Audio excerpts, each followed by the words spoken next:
What's up, everyone? Welcome to this day in Philly sports history for December 4th, 2024. I'm your host, Jim Montgomery. Welcome to a Wednesday edition of the podcast. Happy hump day to everyone out there. And before we get into today's episode, received a ton of feedback regarding yesterday's episode, most notably on the whole new Philly versus old Philly mentality, sparking the old debate. So much so that I even saw, and I would like to hope that it is directly related to this podcast, but probably not.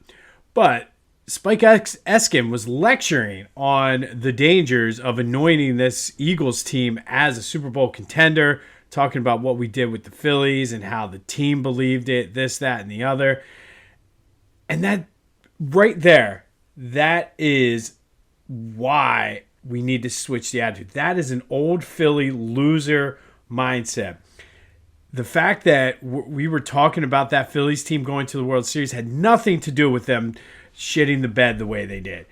The fact that maybe they believed it and thought that they could coast, maybe, but that has nothing to do with us.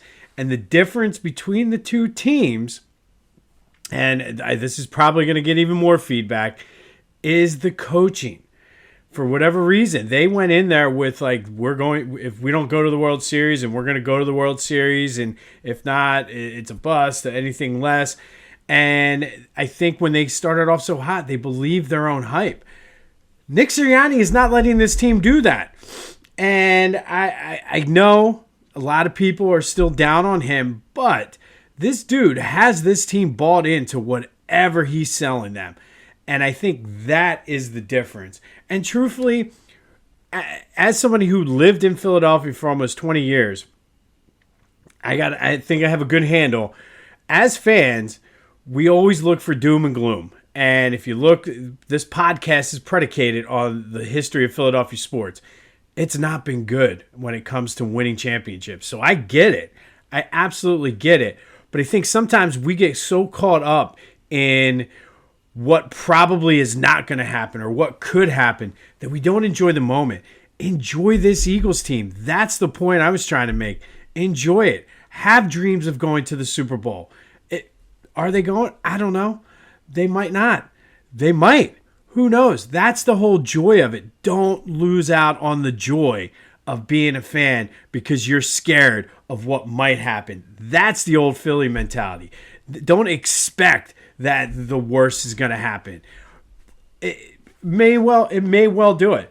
But again, last year with the Eagles, last year's Phillies team, they're all separate entities. So to lump them all together, I think you're just hurting yourself. So get on board with New Philly. Enjoy this Eagles team because they're fun. It's fun to watch Eagles games. And don't lose out on that because you're scared or, oh, I've seen this before. I know what's going to happen. You know what? Until 2017, I would have said, absolutely, they're going to find a way to lose it. But they've won one. They've shown it can be done. So that's what you believe in. That, to me, is what the new Philly mindset is. Why not the Eagles winning the Super Bowl this year instead of saying there's no way they're going to win it? Why not go and win the Super Bowl? Enjoy the ride. And truthfully, myself included, I think sometimes we give ourselves too much credit over the power of the teams as fans. At the end of the day, they're going to win it or lose it based on coaching, play on the field, all of that. Yeah, maybe a home field advantage in a playoff game or something like that might get them a little extra amped up. We have no outcome on what happens on the field. To me, it comes down to coaching. And Sirianni, from what I've seen, he's not going to let what happened to this team last year happen. And they're focused 100%. We'll have more on Nick Sirianni in a minute. Sure to ruffle some feathers at some point. Before we get into everything, some quick housekeeping. Be sure to follow me on social media, Jimbo_Mott, Twitter, and TikTok. On Instagram, at PhillyJimbo. Subscribe to the YouTube channel, Jimbo_Mott. Continue to spread the word. I appreciate all of you. And thank you to everyone who had a few donations come in yesterday for Giving Tuesday. Thank you for donating to our gift and food drive. All proceeds are benefiting the Maddie and Dixon Community Cupboard. I've already dropped off $500 worth of Target gift cards for them to hand out. We're in the process of collecting donations based on their wish list, doing a reverse advent calendar. I'll have today's item here in a minute. If you want more information on the reverse advent calendar, hit me up. If you just want to donate, and I was going to go to Target or even through Amazon to maybe even like BJ's or Sam's Club, depending on what we get in, to buy the things they need. The link for the GoFundMe is in the description. If you are going to donate directly to the Maddie Ann Dixon, just be sure to mention This Day in Philly Sports History as they're keeping track, just for kind of trying to work out a partnership with them where we can kind of give back to them all the time. So just mentioning the podcast name will help out with that. All right, today's reverse advent calendar item of the day is aluminum foil. So I have the kids, once they get up and out of bed, go downstairs, bring up the aluminum foil, and put it in our donation pile over my shoulder. But aluminum foil is today's reverse advent calendar item. And then our 25 days of kindness. This is a one that I think really could have a major impact. Send some flowers, candy, cookies, a card, or a note of encouragement, or just some sort of acknowledgement. If you have the time and can pull it off, go and volunteer. But go to a nursing home or a VA hospital or something like that, and just reach out to some of the folks in nursing homes who maybe their family do not come and see them. Or a veteran in the VA hospital who might need a little bit of cheering up. Just a little note or a card or a word of encouragement will go a long way in helping them. So that is today's 25 Days of Kindness act for today. All right, so let's get into our forgotten team. And quite possibly this is the most well-known and popular team. Probably not forgotten, but I will say in all of my discussions over the years, a lot of times it's surprising to me that a lot of people don't realize that this team played in Philly, a lot of younger folks. But that is the Philadelphia Athletics. Yes, the Oakland Athletics, the soon-to-be Las Vegas Athletics. I forget what city in California they're going to play in this year. But the A's used to play in Philadelphia, and they were founded to compete directly with the Phillies. Back then, before interleague play, the American League and National League were kind of like their own separate entities, and that's why the World Series was always, and the All-Star games were so big, because it was the first time to see some of the teams across leagues play each other. But the American League was founded in 1901. That's when the A's came into existence as a direct competitor to the Philadelphia Phillies. Originally, they were a team in the National League, but it was a whole different organization, set of owners and things like that. But that's where the name, the A's, derived from. The Athletic Club of Philadelphia, I believe it was called. But there was a fierce rivalry with the Phillies because, like I said, they were brought in to be their direct competitors. They would when they first came in the league, they stole players from the Phillies. Even Ben Scheib, who was obviously from Shibe Park, was one of the minority owners for the Phillies. Connie Mack talked him into investing in the A's as well. So I don't think anything like that could happen today, but he did have a financial interest in both teams. But the A's had two real big golden eras when they were in Philly. From 1902 to 1914, they won 6 pennants and 3 World Series. Connie Mack didn't want to pay the players, so he sold them off. They went through some lean years, and then he brought them back into a dominant team from 1927 to 1931 when they won 3 pennants and 2 World Series titles while competing with the Yankees, that was the 1927 Yankees were Murderers Row. So even with those years when Connie Mack's A's didn't win the pennant, they were coming in second place behind the Gehrig and Babe Ruth Yankees. But Connie Mack managed the team from 1901 to 1950. Unheard of. You'll never see somebody manage a team that long today. He has the most wins, most losses, and most games ever as a manager while coaching here in Philadelphia. There was a city series. I talked about the rivalry, but after the season, there was always the city series, which was sort of if the A's or the Phillies weren't in the World Series, it was sort of like a way for them to crown the city champion. And that was a really big deal in Philly back in the day. The A's, unfortunately, didn't financially just couldn't make it work in Philadelphia. Couple that with, in 1950, the Whiz Kids, and you had Richie Ashburn, and those Phillies teams were competitive. So the fact that the A's weren't, there was declining attendance, everybody was all about the Phillies.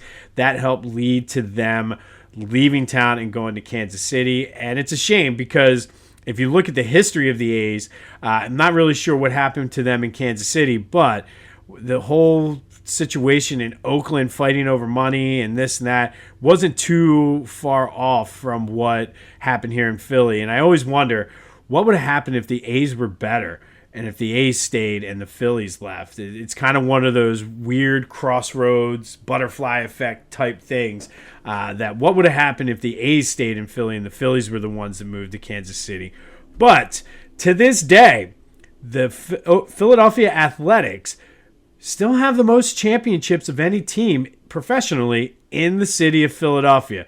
So there's that. They have 5 to the Eagles' 4. So this, and going back to the new Philly thing, maybe this is a year that the Eagles at least tie the A's for most championships in the city. But today's forgotten team, the Philadelphia Athletics, played here from 1901 to 1954 when they moved to Kansas City. And yes, kids, there was a period of time when Philadelphia had 2 Major League Baseball teams. All right, before we get into the Eagles, speaking of Major League Baseball, this is a good time, a good segue to talk about this. I'm not sure if anybody has heard about this, but I read it, and I kind of just blew it off, and then it seemed like he was serious. But Rob Manfred was talking about instituting a golden at-bat rule, where essentially 1 time per game, doesn't matter what the situation is, if the player already batted, if not in the lineup, taken out of the lineup, whatever it is, that a major league team can put 1 person in for an at-bat 1 time per game. So like if there's bases loaded, bottom of the 9th, and Johan Rojas is up, the Phillies could say, timeout, Bryce Harper, get in there and hit for Johan. Absolutely, utterly ridiculous. Like, to even entertain this, the fact that this is a legitimate thing is a joke. It's bad enough you have the ghost runner in extra innings, which is so stupid. But you're going to just allow them to put anybody they want in a game, no matter what the situation is. I get that you want to try to grow the game, but it's just dumb.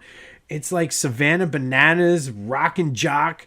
If you're old enough to remember Rock and Jock softball and Rock and Jock basketball, the 5-point basket or 10-point basket, it's absolutely ridiculous. And I get that the idea is to try to market the game and grow the game, but it's a clown show. If this happens, you're going to kill the game as we know it, and it's just going to be a joke at that point. So I guess that's coming up because the owners' meetings will be starting next week, I believe. And Manfred wants to try to get this. It's going to be a lot of hoops or whatever to jump through to get it approved.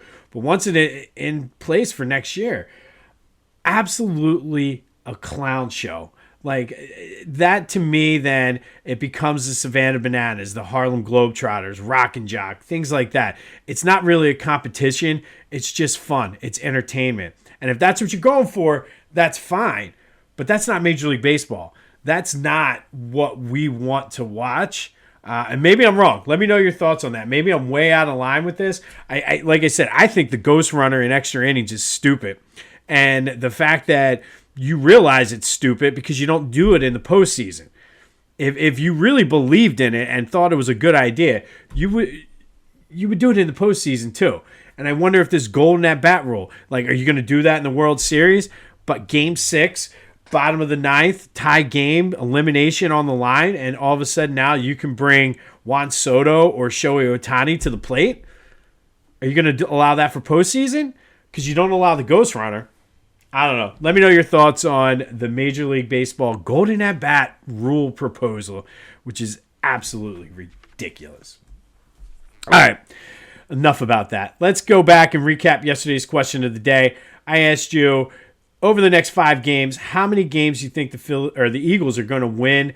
And 87% of you fell somewhere within 3 to 5. Pretty split evenly between 3 wins and 4 wins. 47 for 3. 40% for 4, and I think that's the sweet spot. I think minimally, I said it yesterday, they have to win 3. They drop 1. It's just a matter of which one. And I keep saying, this game this week is going to be a lot tougher than what a lot of people out there are thinking. So we'll see. I don't think they'll lose to the Panthers, but this will be much closer and much tougher, I think, than any of us would like it to be. But thank you, as always, for participating in the question of the day. There'll be another one later in the show. So speaking of that Panthers game, like I said, it's setting up as the perfect trap game. Coming off a big game in Baltimore. You have another game against an AFC North team in Pittsburgh coming up next week. And then you have the Panthers, who it would be very easy to overlook, but they've been playing well lately. And the Eagles are coming in as 12-point favorites.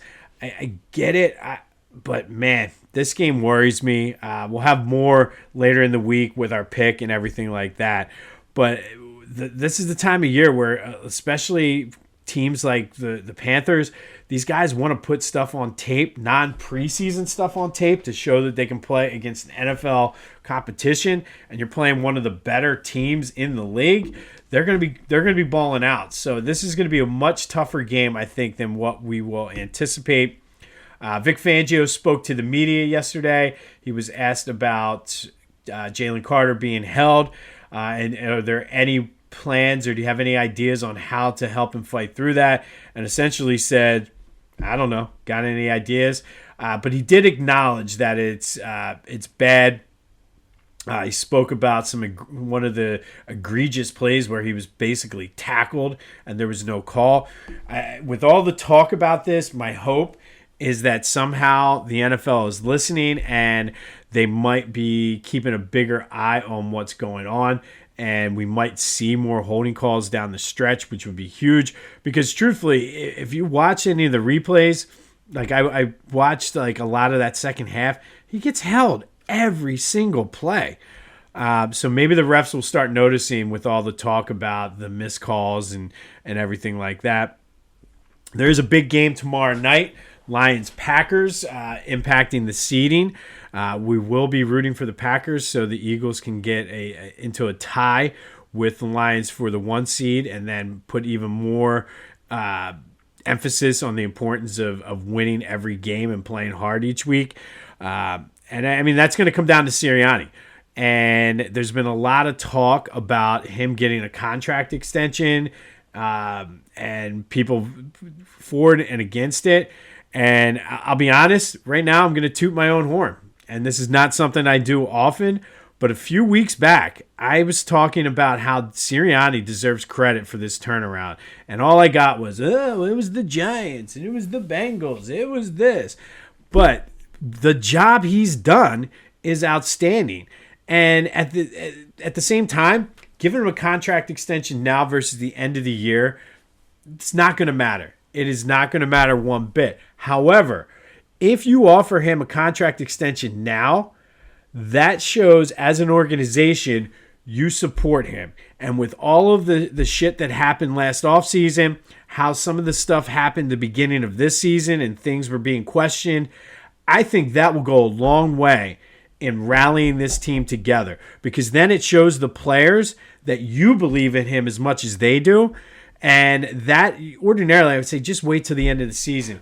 But I think with this 5-game stretch coming up with a team that has Super Bowl aspirations, giving Nick Sirianni a contract extension now goes a long way in really bringing this team together. Because now we know the players are on board with Nick. The players will run through brick walls for him. They were cheering that they had to work on Monday. It shows from an organizational standpoint that you are behind this man.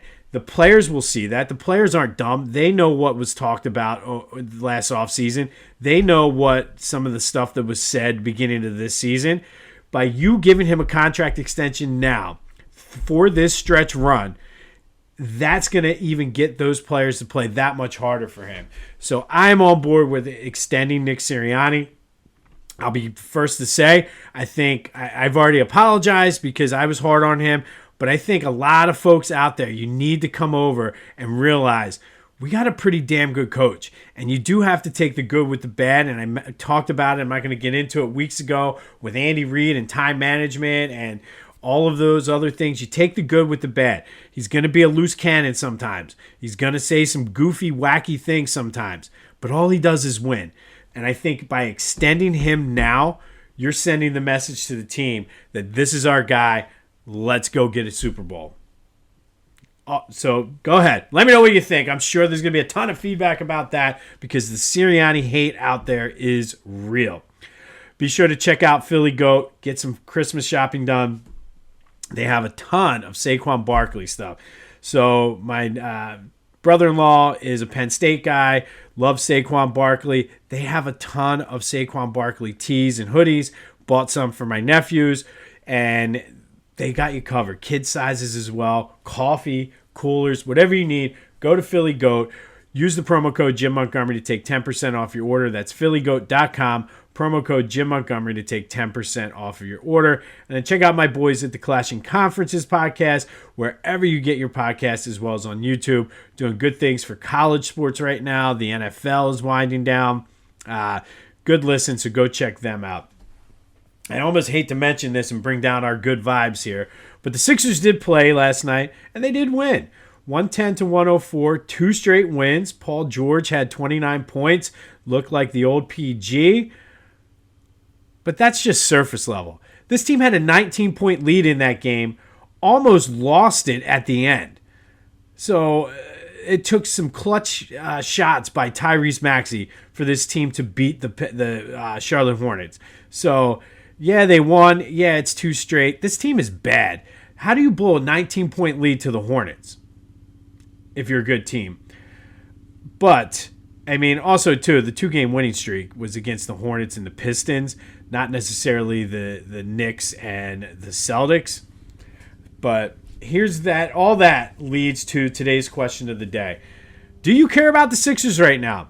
And I had to really think long and hard about this because my initial off-the-cuff reaction was like, no, I don't care. But then here I am getting all pissed off about them blowing a 19-point lead in a game, which truthfully, from a draft standpoint, would have been better if they lost. So as much as I want to say I don't care, I care. But that's the question of the day. Do you care about the Sixers right now? 267-495-8531. That's the Back to the Future voice and text line. Get that. Anything else Philly sports related off your chest? Want to rip me for the Sirianni take? Want to tell me how you're stuck in your old Philly ways and don't want to leave? Maybe you're stuck in your old Philly ways and need some help? Call me. I have the answers. Let's go. But do you care about the Sixers right now? 267-495-8531. That'll get you in. A quick stadium note or arena note for the Sixers in the hearings. I've been kind of following this. And one of the sticking points from the community organizations was just developing the community around them. And I've been very clear. I think if you're going to do this, you celebrate the Chinatown culture and really buy into the neighborhood.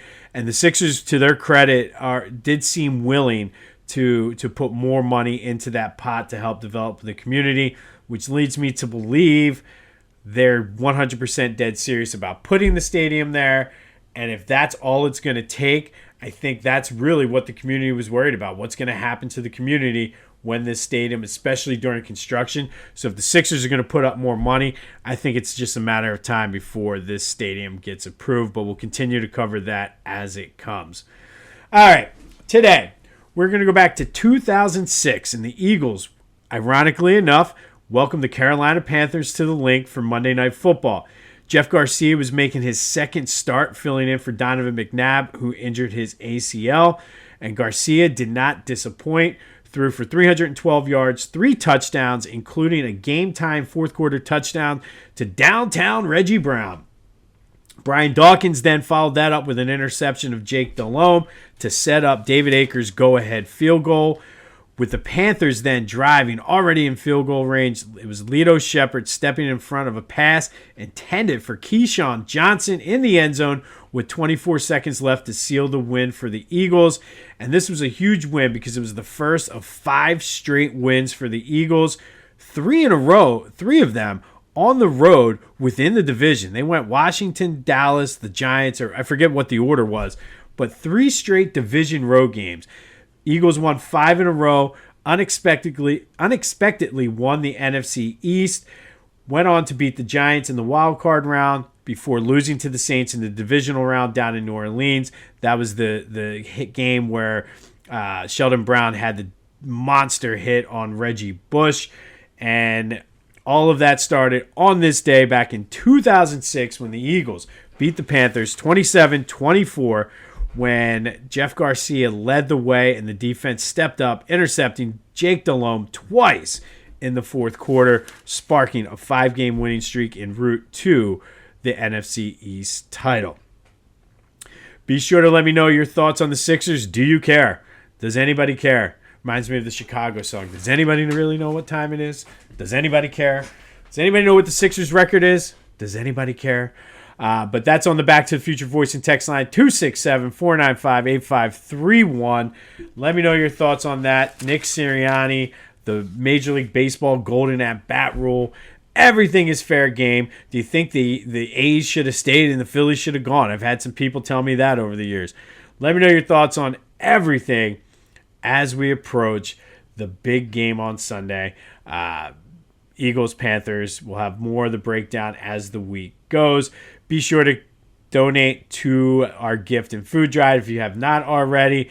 Every little bit helps. The GoFundMe is in the description. But let's help our friends and neighbors and spread some holiday magic. All right. Got me all fired up today on a Wednesday.